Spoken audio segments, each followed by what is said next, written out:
I am joined by former UFC heavyweight champion, former UFC light heavyweight champion, actor, PFL commentator, and one of very few men to hold a win over Father Time, Randy The Natural Couture. How are you, sir? I'm good, Eddie. Thanks, man. I appreciate you. I appreciate you. Man, so I got to ask this right off the bat. You were in the Expendables. There's this scene where you go off on this tangent that nobody really wants to hear about your cauliflower ear. Was Yeah, that was that like in the script or was that like an yeah. ad lib? Well, that was in the script. I got the call from my agent saying, "Hey, Sylvester Stallone wants you to stop by his office. He's got a project he wants to talk to you about." So I walked in. Of course, you're not passing up a meeting like that. So Johnny on the spot was right over there. It was a really fun, interesting meeting. Come into his office. He's waiting on the casting director to talk about the project, and we're just sitting shooting the shit. And he's talking about the character and this project he's putting together. And originally, he brought me in for Hail Caesar, which was written for Wesley Snipes originally, and Wesley was having some issues. So they were going to readapt that role to fit me, and they wanted me to rant about my cauliflower ears and quote Nietzsche and all this kind of stuff. Be this college educated guy that was a mercenary, and it was really fun and funny. The casting director comes charging in. She's nervous because she's late for this meeting with Stallone, and she bumps his bookcase. Well, on his bookcase are all these action figures from all the movies he's done over the years. And Brigitte Nielsen, of all action figures from Cobra, falls off that bookcase and hits the floor. He's like, "Where were you a few years ago? I could have used you." And we all just started laughing. It was really funny. But I felt honored, a couple weeks after our conversation, Sly ended up getting Terry Crews to play Hail Caesar, which was an amazing fit. And Terry's an amazing guy. And so I was like, oh man, I'm going to be out. And he went and sat down and wrote in to the script based on that conversation that we'd had Wow. That's so about Hail cool. Caesar. So I was like, wow, I was very honored that he's a big enough fan of me in fighting to work like that to keep me in the film. So it's been an amazing experience, honestly. The biggest property I've been associated with in the 20 plus years I've been acting now. And obviously that year, Expendables 1 was the #1 film in the country that summer. And so we're excited for four. Four hits the theaters on September 22nd. A lot of new castmates in this one. Only four of us originals: Stallone, Statham, Lundgren, and myself. The So OGs. yeah, got the chance to work with 50 Cent again. I had worked with 50 years ago on a movie called Setup. That was a lot of fun, and we had a great time. And he's a great guy. He's got a very special charisma. I think he's very unique and very interesting and a very smart man. I can't wait to see Obviously, it. yeah, Megan Fox. They say it's tested well. Andy Garcia, Tony Jai, Icky. I mean, there's just an amazing group of people for four. So I think everybody's going to like it. Awesome. Well, on top of acting, you are a member of the PFL broadcasting team, always trying new things. You're all over the place. So you're pretty close to the PFL now. What are your thoughts on the PFL Bellator sale rumors? I think it's interesting.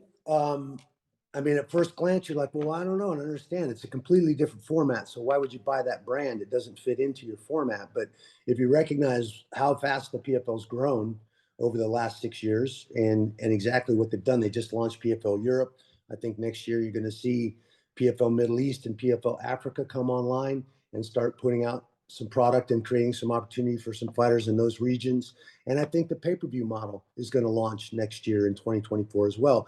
And then once you realize that they're getting ready to launch a pay-per-view model, the Bellator acquisition makes a lot more sense. They have 250 fighters signed to that roster. There are many amazing fighters, marquee names and fighters: Volkanovski, Cyborg, Ryan Bader, the Patricky brothers. I mean, there's a plethora of guys that are attached to that brand that they've spent a lot of time and money building as stars. And so I get why and where the acquisition would come from, because those guys would plug right into that pay-per-view model moving forward next year. We'll see how it unfolds. I don't have any inside information there.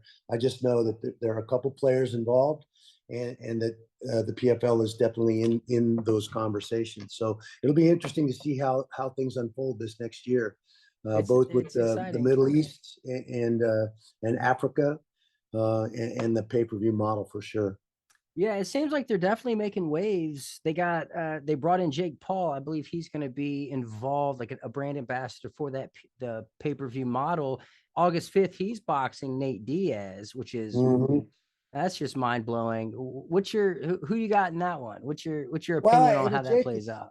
Jake is so much bigger than Nate. And obviously Nate and Nick's boxing skills in MMA are some of the best. That shoe shine and a lot of their skills in the boxing realm, as well as that obviously jiu-jitsu abilities that both of those young men have. I think you're eliminating a huge strength for both of them by taking the grappling and the jiu-jitsu part out of it and just restricting them to just the striking and the boxing. But they're both great.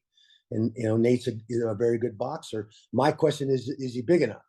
We see him as a 155 pounder. He's competed at 170, where, Jake Paul's walking around at 190, probably heavier than that. So, and contrary to popular belief, size does matter. Right. Sure. So, sure. It's not so much the technical part of the fight is that, that size difference and power difference. I think Jake has done his diligence. He's really worked hard to perform and to back up all the rhetoric and all the other stuff that comes with Jake. And certainly if it takes a guy like Jake to start poking Dana White over the disparaging difference in fighter pay between boxing and MMA, then I'll get behind Jake Paul all day long. So, and that's the bottom line. Does that mean you're picking him to win? I think it'll be interesting. You can never count those Diaz boys out. Sure.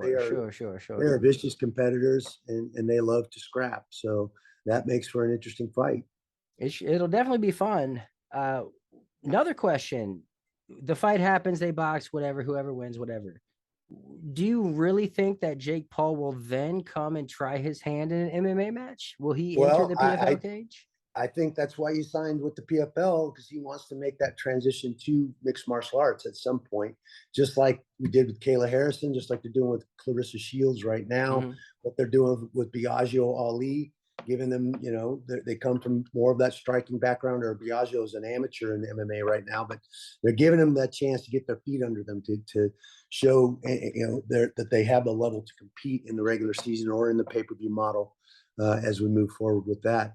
And I think they're going to give Jake that same benefit to get his feet under him, have a couple matches in MMA so he knows he can compete, and then he's either going to go into the regular season or he'll go right into the pay-per-view model. And I hope he does, give a Ben Askren and a Tyron Woodley or a Nate Diaz, if that fight goes the other way, give one of those guys a shot in MMA to get something back from those crossover boxing matches. Yeah. Another crossover on the horizon, PFL, huge power move signing Francis Ngannou with free agency, huge power move, maybe like the biggest move ever, right? In MMA's history. Tyson Fury, you got him on the hook. Is that fight actually going to happen? You think we're actually going to see them square off? That fight is happening in October. It's going to happen in Riyadh, Saudi Arabia. It's signed, I believe, and it's a done deal. So I'm good for Francis. I'm happy that he stuck to his guns, stood up for himself, tried to be that advocate for the fighters and the situation that's going on between boxing and MMA right now. And, good for Francis. And Francis was in the meetings in Saudi Arabia. We're trying to partner up and launch Middle East PFL. And that's cool. Obviously, the big swing for Francis was being the chairman of the PFL for Africa and developing talent and opportunity for athletes in Africa, which is where he came from, in Cameroon. So I was very, very impressed with him.